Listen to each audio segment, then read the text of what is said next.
kõigile soovijatele ja tahtjatele oma uksed avanud Vabadussõjalaste liit oli kasvanud suureks organisatsiooniks. Vapsluse ideed olid jõudnud massidesse.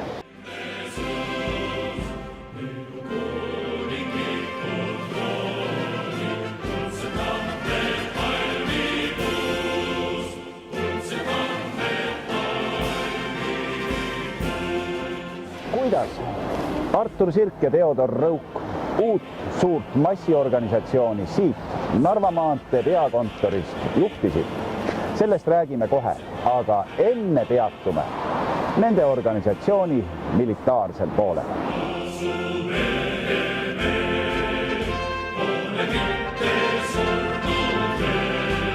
Iseloomulikuks tunnuseks olid neil mustvalged käepaelad, mille keskel Vabadussõjalaste liidu sümbol.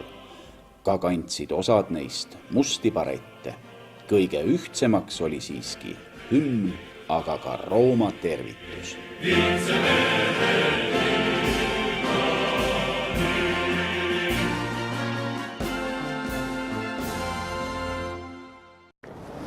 Palju on räägitud vabadussõjalaste välisest sarnasusest Saksa natsionaaldemokraatidega ehk siis natsidega.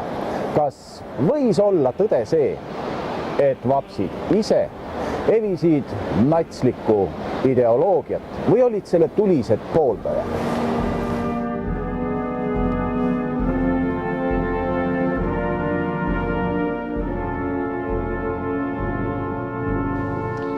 Ei, kindlasti mitte. See lähenemine kujundati välja ikkagi Sovjeti okupatsiooni aeg siin. Sovjeti võim oli see, kes nii-öelda Nõukogude okupatsiooni periood, kui taheti kujundada vabadussõjalastest pilti kui natside toetajatest ja nendelt rahasaajatest ja nii edasi.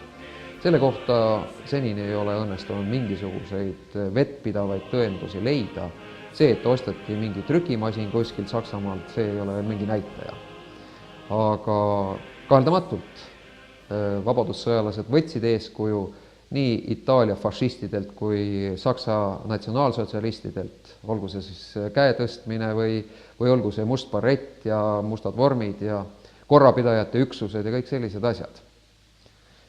Oli ju ka samas tollastel sotsidel nii-öelda võimlemisrühmad ja muud sellised, kes sisuliselt pidasid ka nende poliitilistel üritustel korda. Nii et mina julgen väita küll, et paralleeli tõmbamine vapside, nagu need rahvasuus siis kutsuti vabadussõjalased, ja nii-öelda natside ehk natsionaalsotsialistide Saksamaal vahel on täiesti meelevaldne. Ajaloolase Jaak Pihlaku väitel on sellise seose loomine meelevaldne. Aga siiski, mitu arvamust on mitu arvamust. Jah, ega neid otse fašistideks ei saa nimetada, kuigi Nõukogude propaganda hiljem seda tegi. Kindlasti oli neid ka ühiseid jooni, nagu võitlus kommunismi vastu, rahvuslus, ka tervitus, ütleme see Rooma tervitus oli neil ju itaalaste, sakslastega ühine. Aga samas näiteks oli neil hoopis teine nagu suhtumine rahvusküsimusse. Oli ju teada, et ka juudi ärimehed näiteks toetasid vapse ja ka vapside hulgas oli juute, nii et selles suhtes nad erinesid ju kardinaalselt natsionaalsotsialistidest Saksamaal. Aga mis ikkagi tähendab Rooma tervitus ja kas see tähendab fašistlikku maailmavaadet? No see oli au andmine juhile ikkagi ja tollal oli väga levinud see arusaam, et see, kes on esimene mees, seda tuleb ka austada. See on läbi ajaloo olnud inimestele oluline juhtfiguuri ka tänasel päeval. Kui me suhtleme oma presidendi või peaministri või mis tahes organisatsiooni juhiga, siis me pöördume tema poole ikka aupaklikkusega ja see käe tõstminegi oli nagu aupaklikkuse avaldamine selle juhi suhtes. Ja selles midagi halba nüüd näha oleks nagu küll liiast. Ja me ei peakski sellele nagu keskenduma, et see on rõhutan veel kord, tegemist on austusavaldusega juhile. Mida veel võiksime teada Rooma tervitusest? Rooma tervitusega on ka lood päris segased, et kas sellist Rooma tervitust kunagi üldse on eksisteerinud, et see on üks väide küll, et jah, vanas Roomas olevat seda kasutatud, aga ajaloolased ei ole minu teada siiamaale üksmeelele jõudnud, osa räägivad, et kasutati, teine osa räägivad, et ei kasutatud, need, kes väidavad, et kasutati, nende hulgas on omakorda lahknevused, kas nii tervitas rahvas imperaatorit või hoopistükkis imperaator rahvast, ja ühesõnaga see on segane lugu. Rooma tervitus aga iseenesest 20. 30. aastatel või isegi juba varem, juba 19. sajandi lõpus oli üsna levinud. See ei olnud kindlasti mitte Mussolini ega ammugi mitte Hitleri väljamõeldis, kas või näiteks Ameerika Ühendriikides minu teada tollal anti lipuvannet niimoodi, et sihutati parem käsi ette või siis selle lipu suunas. Ja samamoodi skautlikud tervitused, mis tollal olid ju samamoodi, sirge parema käe ette tõstmine ja need samad sportlased, nemad ilmselt võtsid, ei tea, kas ajasid nüüd Vana-Kreeka ja Vana-Rooma segi või et kui olümpiamängud, et siis tuleb niimoodi tervitada, et sealt kaudu jõudis ta sportlaste ringkondadesse ja see oli üsna levinud tervitusviis toonases maailmas. Alles tänu Hitlerile on see saanud endale külge mingisuguse natsismi või fašismi pitseri ja nüüd suhtutakse temasse kui maailmavaate näitajasse. Tollal ei näidanud ta mingit maailmavaadet. Vähemalt ühe asja oleme täiesti kindlalt selgeks saanud. Fašistide silti vapsidele külge riputada küll ei saa. Need olid mehed, kes olid kogu hingest valmis muutma Eesti poliitilist elu ja vajadusel tooma kas või kõrgeima ohvri. Muuseas, 1933.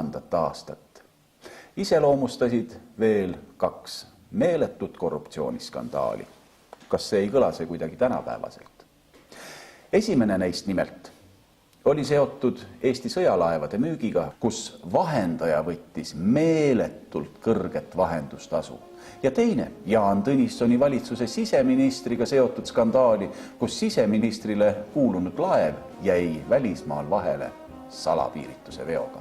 Võime üsna kindlad olla, et need 2 korruptsiooniskandaali andsid vapside tiibadesse veelgi enam tuult, sest rahva toetus vapsidele kasvas veelgi.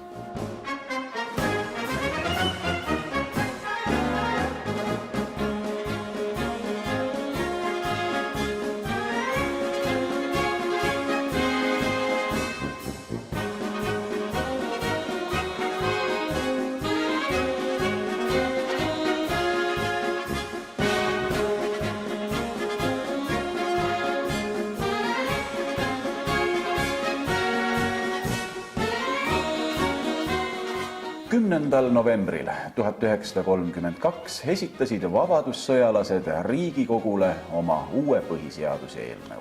22. novembril 1932 Konstantin Pätsi 3. valitsuse ajal vannutati ametisse uus põhiseaduskomisjon, mis hakkas kohe koostama enda põhiseaduse eelnõud. 1933. aastal pidi see konkureerima vapside põhiseaduse eelnõuga, aga oli kiiruga ja küllalt lohakalt ette valmistatud. Pärast Riigikogu eelnõu läbikukkumist kuulutati välja vabadussõjalaste eelnõu hääletus toimumisajaga 14. kuni 16. oktoober 1993. Sirki sõnul pidi uus põhiseadus lahendama Riigikogu domineerimise poliitilises elus. Ministeeriumite arvu vähendati ja võimu anti juurde riigivanemale. Enne sügisest rahvahääletust otsustas Jaan Tõnissoni juhitud valitsus astuda karmikäelisi samme vabadussõjalaste keskliidu ja selle eelnõu läbiminekut takistamiseks. 11. augustil 1933. aastal kehtestati Jaan Tõnissoni valitsuse poolt kaitseseisukord, millega saadeti laiali kõik vabadussõjalaste organisatsioonid üle kogu riigi, põhjendades seda ohuga demokraatiale ning süüdistades vabadussõjalasi selles, just nagu nad oleksid õhutanud vaenu eri ühiskonnakihtide vahel. Tegelikkuses süvendab vabadussõjalaste laialisaatmine kriisi veelgi ja aitab kõvasti kaasa nende põhiseaduse eelnõu läbiminekule sama aasta oktoobris. Vabadussõjalaste aktiivne tegevus oli küll kaitseseisukorraga takistatud, kuid sellest hoolimata alustati jõulist kampaaniat põhiseaduse eelnõu toetuseks. Kampaania avalöögina toimus kinos Gloria Palass suur kõnekoosolek, kus esines Artur Sirk. Põhiliselt põhiseaduse eelnõu kampaaniat toetasidki vaid ajaleheartiklid, lendlehed ja muu säärane. Vanad erakonnad, kes olid vapside uue põhiseaduse eelnõu vastased, kartsid kõvasti, et selles peitub neile suur oht. Kardeti vapside kui poliitilise erakonna tulekut Eesti poliitikasse. Tuline võitlus vabadussõjalaste ja nende liikumise vastaste vahel tõstis rahva seas ootusi, et poliitiline ummikseis leiab lõpuks lahenduse põhiseaduse eelnõu rahvahääletusega. 14. kuni 16. oktoobrini 1933. aastal hääletatigi põhiseaduse üle. Vapside eelnõu sai rahva hulgas väga suure toetuse ja nüüd oli ilmselge, et vapsid kui liikumine tahes või tahtmata tuleb Eesti poliitikasse ja muudab seda.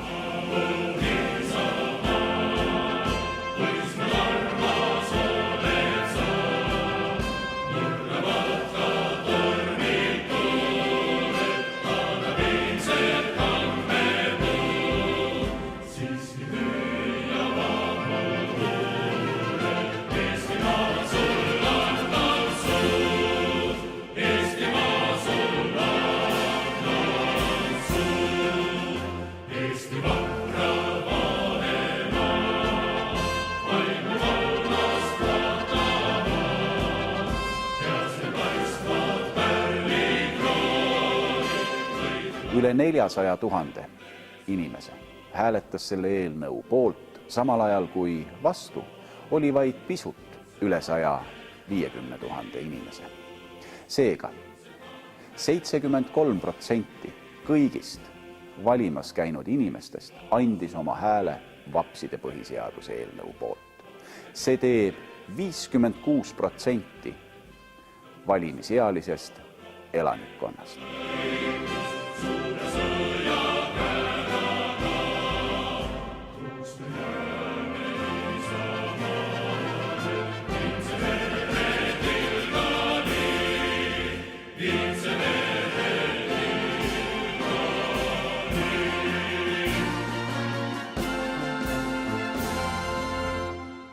Millised erinevused siis suurt poolehoidu leidval põhiseadusel olid ja kas ühe oma oli parem kui teise oma? Milles need erinevused väljendusid ja kuidas nad täna meile paistavad? Vabadussõjalaste esitatud põhiseaduse juriidiline analüüs jäägu siiski tippjuristide teha. Mina seda ei ole. Aga milliseid õigusi ja vabadusi vabadussõjalaste põhiseadus oleks rahvale võimaldanud? Seda analüüsime vaadates 1920, 1934, 38 ja 1992 aasta põhiseaduse võrdluses. Juba ette rutates võin teile öelda, et kõige rohkem usaldas Eesti rahvast just nimelt vapside liikumine. Toome siis võrdlustabeli erinevate põhiseaduste osas. 1920. aasta põhiseadus, vastu võetud kohe peale Eesti Vabariigi iseseisvumist. Eelnõude rahvaalgatus, see tähendab seda, et kui rahvas tunneb, et mingisugust seadust oleks neil hädasti vaja, siis see võimalus on neil olemas.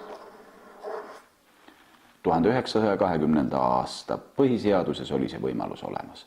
Riigipea otsevalimine. Selline võimalus puudus. Vaba riigipea kandidaatide esitamine, see tähendab seda, et igaüks võib endale meeldiva persooni Eesti riigipea kandidaadiks üles seada. Selline võimalus puudus. Rahva hääletamise algatamise võimalus, see tähendab, et kui rahvas tunneb, et ühe või teise asjaga nad ei ole rahul, siis pannakse see hääletusele. 1920. aasta põhiseadus seda võimaldas. 1934. aastal rahvahääletusega läbi läinud vabadussõjalaste põhiseadus. Eelnõude rahvaalgatus. Lubatud. Riigipea otsevalimine. Võimaldatud. Vaba riigipea kandidaatide esitamine. Võimalus täiesti olemas. Rahvahääletuse algatamise võimalus. Ja, on olemas. 1938. aasta Pätsi valitsuse vaikiva ajastu põhiseadus. Seaduseelnõude rahvaalgatus ei ole lubatud. Riigipea otsevalimine on võimaldatud. Vaba riigipea kandidaatide esitamine ei ole võimaldatud. Rahvahääletuse algatamise võimalus puudub. 1992. aasta põhiseadus, see mis kehtib ka täna. Eelnõude rahvaalgatusvõimalus puudub. Riigipea otsevalimise võimalus puudub. Vaba riigipea kandidaatide esitamise võimalus puudub. Rahvahääletuse algatamise võimalus puudub. Seega, kõige enam vabadusi andis Eesti rahvale 1934. aasta Eesti vabadussõjalaste põhiseadus. Eesti rahva vabadust piirab kõige rohkem põhiseadus, mis võeti vastu 1992. aastal. Ja see põhiseadus kehtib Eestis ka täna. Rahvahääletuse tulemuste järel astus Tõnissoni juhitud valitsus selle arusaamisega tagasi. Järgnes 4 päeva kestnud valitsusvahetus, mille järel moodustati 21. oktoobril Riigikogus Karl Einbundi, hilisema nimega Eenpalu ettepanekul Konstantin Pätsi vähemusvalitsus 49 poolt ning 38 häälega vastu. Vastne võimule tulnud valitsus jäi viimaseks demokraatlikult määratuks enne Eesti annekteerimist Nõukogude Liidu poolt. 28. oktoobril 1933 registreeriti Kohtu- ja Siseministeeriumis Eesti Vabadussõjalaste Liit. See registreeriti Eesti Vabadussõjalaste Keskliidu juhtivate liikmete poolt ning Eestis algas uue, ent sisult samamoodi vapsliku organisatsiooni ülesehitamine. Liit oli küll loodud, aga kas oli ka vettpidav plaan, kuidas ikkagi riik kriisist välja saada? No päriselt välistada ei saa ühtegi võimalust, ega me ei tea ju, mis Sirgu peas toimus ja milliseid mõtteid ta hellitas. Aga samas on ju selge see, et ega väga kindlaid plaane enne valimisi teha ei saanud. Et vabadussõjalased võisid ju loota ja kindlasti lootsidki, et nad saavutavad 6. Riigikogus absoluutse enamuse ja võivad kujundada valitsuse ja küllap ehk siis Sirk oleks tõepoolest tahtnud selles valitsuses peaministri kohta saada. Aga jällegi, kui nad nüüd ikkagi ise tahtsid ausalt järgida enda koostatud põhiseadust, siis peaministril riigivanema mõjutamiseks erilisi vahendeid ei olnud, vastupidi küll. Nii et Sirgu rolli või mida ta endale kavandas pärast võimule tulekut ei maksaks üle tähtsustada. Ma julgeksin oletada, et ta siiski kavatses valitseda Eestit või vabadussõjalased üldse kavatsesid valitseda Eestit põhiseaduse alusel. Igatahes vapside põhiseadus oli vastu võetud, hoolimata kõikidest raskustest, mida selle teele veeretati. Parlament manipuleeris kvoorumiga, et raskendada rahvaalgatuse läbiminekut ja kindlustada enda seaduseelnõude läbisurumine. Mõelgem kas või selle peale, kuidas 1933. aasta talvel kriminaliseeriti vaid ühe ainsa vastuhäälega krooni devalveerimise propaganda, aga ometigi vähem kui pool aastat hiljem kroon siiski devalveeriti. Vapsidele oli selge ja mitte ainult vapsidele, vaid kogu rahva enamusele, et Eesti poliitiline eliit ei suuda rahvast kriisist välja tuua. Vabadussõjalaste keskliidust oli saanud nüüdseks Vabadussõjalaste liit. Nad olid otsustanud presidendivalimistel kaasa lüüa. Kandidaatideks Johannes Laidoner ja Andres Larka. Need olid kaks vapside presidendikandidaati. Kuidas neil meestel läks ja millised pöördelised sündmused lõid kõik vapside plaanid pea peale, sellest räägime juba oma järgmises saates.